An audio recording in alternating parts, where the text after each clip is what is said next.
महात्मा बुद्ध ने नश्वर संसार के ताप और कष्टों को दूर करने तथा जीवन का रहस्य जानने के लिए गृह त्याग किया और लंबे समय तक काया कष्ट सहकर ज्ञान को प्राप्त किया। उन्हें जीव जगत का बोध हुआ, इसीलिए वे बौद्ध कहलाए। उन्होंने मानवता को अहिंसा का उपदेश दिया। कोई गूढ़ या ज्ञान की बात कितनी भी सरल भाषा में कही जाए तो भी संपूर्णतः समझ में नहीं आ पाती है, लेकिन उसे अगर कहानी का रूप दे दिया जाए तो वह सहज ही हमेशा के लिए याद हो जाती है। महात्मा बुद्ध की यह कहानियाँ ऐसी ही हैं। इनमें उनके जीवन की घटनाओं तथा शिक्षाओं को सीधी सरल भाषा में कहानियों के माध्यम से हम आपके पास लाए हैं। तो आइए हम भगवान बुद्ध की कुछ कहानियाँ आज की वीडियो में आपके साथ ज़रूर शेयर करेंगे। दोस्तों, आपका एक बार फिर से स्वागत है हमारे चैनल पर। आइए आज की पहली कहानी को शुरू करते हैं। तो हमारी आज की पहली कहानी का शीर्षक है बुद्ध की शिक्षा। एक बार एक छोटी सी नदी थी। उसके दोनों किनारों पर लोग रहा करते। नदी के पानी से दोनों ओर के लोग अपना अपना काम चलाते थे और सुखमय जीवन बिताते। एक बार संयोग से पानी को लेकर दोनों पक्षों में तनातनी हो गई। वे एक दूसरे पर आरोप लगा रहे थे कि तुम ज़्यादा पानी ले रहे हो। जब आपसी बातचीत में मामला नहीं निपटा तो वे मरने मारने पर उतारू हो गए। उनके पास जो भी हथियार थे वह उन्होंने तत्काल निकाल लिए और एक दूसरे पर टूट पड़ने को आमादा हो गए। तभी किसी ने जाकर भगवान बुद्ध को सूचना दी। उन्होंने दोनों पक्षों के प्रतिनिधियों को बुलाया और तकरार का कारण पूछा। दोनों प्रतिनिधियों ने अपना अपना पक्ष रखा। बुद्ध ने दोनों की बातें सुनी और मुस्कुराकर कहा, तो तुम लोग अब क्या करोगे? दोनों प्रतिनिधियों ने आवेश में आकर कहा, हम खून की नदियां बहा देंगे। बुद्ध ने कहा, तो तुम्हें खून चाहिए? उन लोगों ने हतप्रभ होकर बुद्ध की ओर देखा, फिर बोले, नहीं, हमें पानी चाहिए। तब सहज भाव से बुद्ध ने कहा, खून बहाकर खून मिलेगा, पानी कैसे पाओगे? कुछ ठहरकर बुद्ध आगे बोले, याद रखो, हिंसा हिंसा को बढ़ाती है, बैर बैर को बढ़ाता है। नदी से ही सीख लो कि वह किसी से नहीं लड़ती, वह निश्चल भाव से अपने जल का सभी के लिए दान करती है। बुद्ध के शब्दों ने जैसे जादू का काम किया और दोनों पक्षों की समस्या सहज रूप से हल हो गई। दोनों पक्ष मिल बांटकर पानी का उपयोग करने लगे। पानी हमें अहिंसा के मार्ग पर चलने के लिए प्रेरित करती है। दोस्तों, धन्यवाद। आइए अब हम दूसरी कहानी को शुरू करते हैं। दूसरी कहानी का शीर्षक है कि हमें मन की शांति के लिए दूसरों के दुख हरने चाहिए। एक राजा हमेशा उदास रहा करता। लाख कोशिश करने के बावजूद उसे शांति नहीं मिलती थी। एक बार उसके नगर में एक भिक्षु आया। भिक्षु के ज्ञानपूर्ण उपदेश से राजा बहुत ही प्रभावित हुआ। उसने भिक्षु से पूछा, मैं राजा हूँ, मेरे पास सब कुछ है, किंतु फिर भी मेरे मन में शांति नहीं है, मुझे क्या करना चाहिए? भिक्षु बोले, आप अकेले में बैठकर चिंतन करें। राजा अगले दिन सुबह अपने कक्ष में आसन जमाकर बैठ गया। तभी उसके महल का एक कर्मचारी सफाई के लिए राजा के पास आया। राजा उससे बात करने लगा। कर्मचारी से राजा ने उसकी परेशानियां पूछी, जिन्हें सुनकर उसका दिल भर आया। इसके बाद राजा हर कर्मचारी के कष्ट व दुख जानने लगा।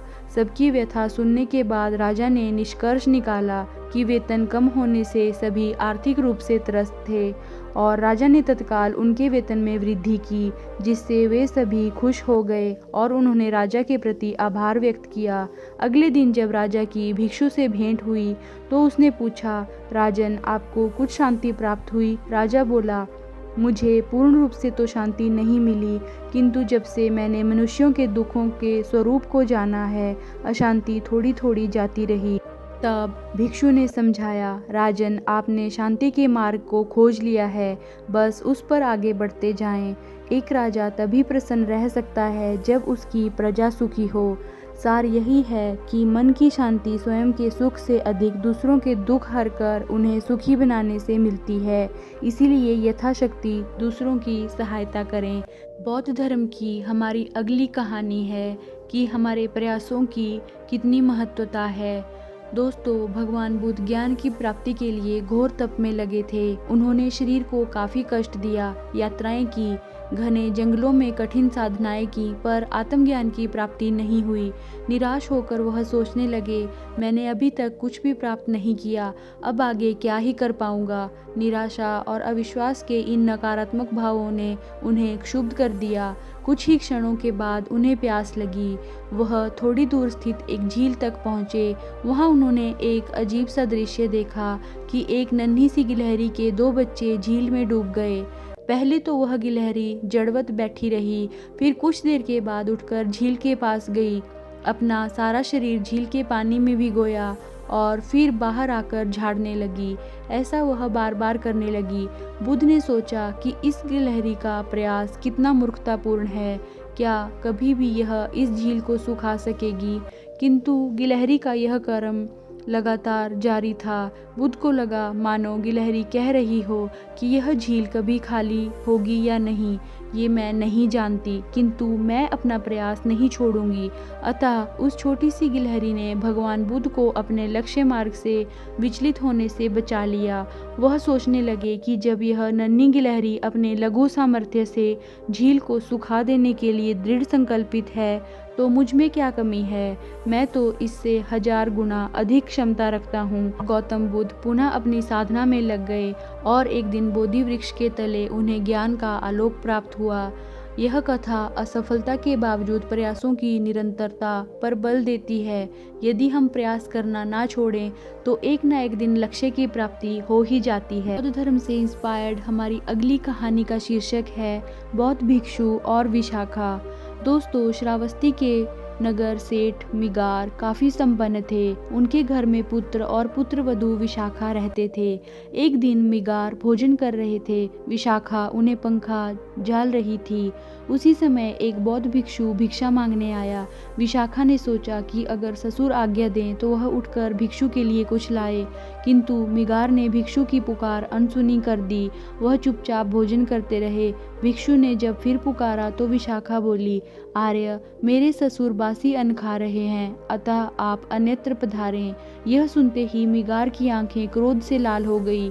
वह तत्काल भोजन छोड़कर उठ खड़े हुए और विशाखा से बोले, तूने मेरा अपमान किया है, अभी मेरे घर से निकल जा। विशाखा ने नम्र स्वर में कहा, मेरे विवाह के समय आपने मेरे पिता को वचन दिया था कि मुझसे कोई भूल हो जाने पर आप 8 सद्गृहस्थों से उसके विषय में निर्णय कराएंगे और तब मुझे दंड देंगे।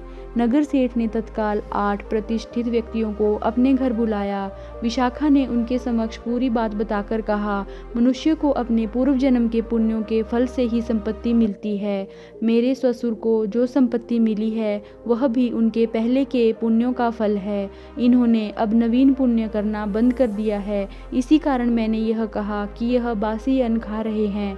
यह सुनकर पंचों ने कोई निर्णय नहीं दिया, बल्कि नगर सेठ ही लज्जित होकर विशाखा से क्षमा मांगने लगे। सार यह है कि स्व के स्थान पर की चिंता भी करनी चाहिए। यही एक सच्चे सद्गृहस्थ का लक्षण है और यही परहित चिंतन हमें यश और पुण्य का भागी बनाता है। अगली कहानी में हम जानेंगे कि बुद्ध ने एक शिष्य को कैसे संयम सिखाया।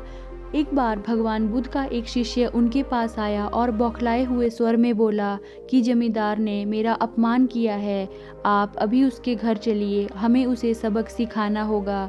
बुद्ध ने कहा, प्रियवर, सच्चे बौद्ध का अपमान करने की शक्ति किसी में नहीं होती। इस बात को तुम भुला दो। जब प्रसंग भुला दोगे तो अपमान कहाँ बचेगा। शिष्य ने कहा, उसने आपके प्रति भी अपशब्दों का प्रयोग किया था, आप चलिए तो सही। आपको देखते ही वह शर्मिंदा हो जाएगा और क्षमा मांग लेगा, इससे मैं संतुष्ट हो जाऊंगा। बुद्ध कुछ विचार करके बोले, अच्छा, यदि ऐसी बात है तो मैं अवश्य ही उसके पास चलकर उसे समझाने का प्रयास करूंगा। शिष्य ने आतुर होकर कहा, चलिए, नहीं तो रात हो जाएगी।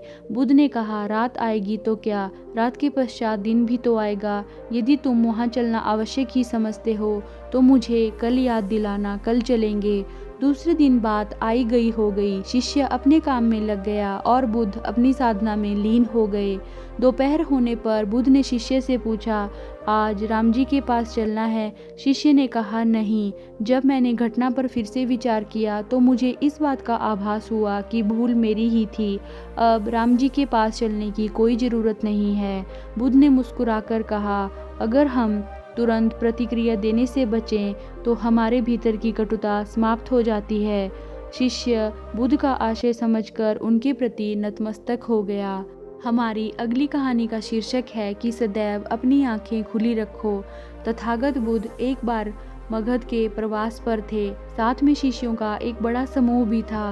प्रतिदिन बुद्ध के प्रवचन होते, जिनका लाभ लेने के लिए बड़ी संख्या में लोग आते। इन लोगों में जनसाधारण के साथ विशिष्ट हस्तियां भी शामिल रहती थी। हालांकि बुद्ध सभी के प्रति समान रूप से प्रेम व आत्मीयता का व्यवहार रखते थे। इन सब लोगों में नगर सेठ का पुत्र भी था, जो बड़े ध्यान से बुद्ध के प्रवचन सुना करता। वह नित्य ही बुद्ध के शिष्यों के समक्ष बुद्ध की तारीफों के पुल बांधता रहता और धन धन्य भाव से घर जाता। एक दिन प्रवचन की समाप्ति होने के बाद किसी शिष्य से कहकर बुद्ध से मिलने की हार्दिक इच्छा प्रकट की। जब उसे बुद्ध के सामने ले जाया गया तो उसने उन्हें साष्टांग प्रणाम कर कर कहा, भगवन, आप जैसा तपस्वी और ज्ञानी व्यक्ति पहले ना कभी हुआ है और ना भविष्य में होगा। यह सुनते ही बुद्ध ने उसकी बात को बीच में ही रोका और कहा, वत्स, क्या तुमने इतना अध्ययन कर लिया है कि अब तक कितने संत और महापुरुष हुए हैं, और क्या भविष्य भी जान चुके हो कि आगे और कोई नहीं होगा? युवक लज्जित भाव से चुप खड़ा रहा, क्योंकि इस बात का उसके पास कोई जवाब नहीं था। बुद्ध ने अपनी बात को समाप्त करते हुए उसे सीख दी, सदैव अपनी आंखें खुली रखो। जो जैसा है उसे वैसे ही महत्व दो, किसी से उसकी तुलना मत करो। कथा का सार यह है कि किसी भी क्षेत्र के अधिकारी और विद्वान की स्वतंत्र रूप से प्रशंसा करना उचित है, किंतु सर्वश्रेष्ठ बताना अनुचित, क्योंकि श्रेष्ठता को व्यक्ति, समय व स्थान की सीमाओं में नहीं बांधा जा सकता। हमें आशा है दोस्तों, भगवान गौतम की कहानियों का यह संग्रह आपको जरूर पसंद आया होगा। ऐसी ही मोटिवेशनल कहानियों के लिए कृपया हमारे चैनल को जरूर विजिट करें। धन्यवाद। बुद्धं शरणं गच्छामि।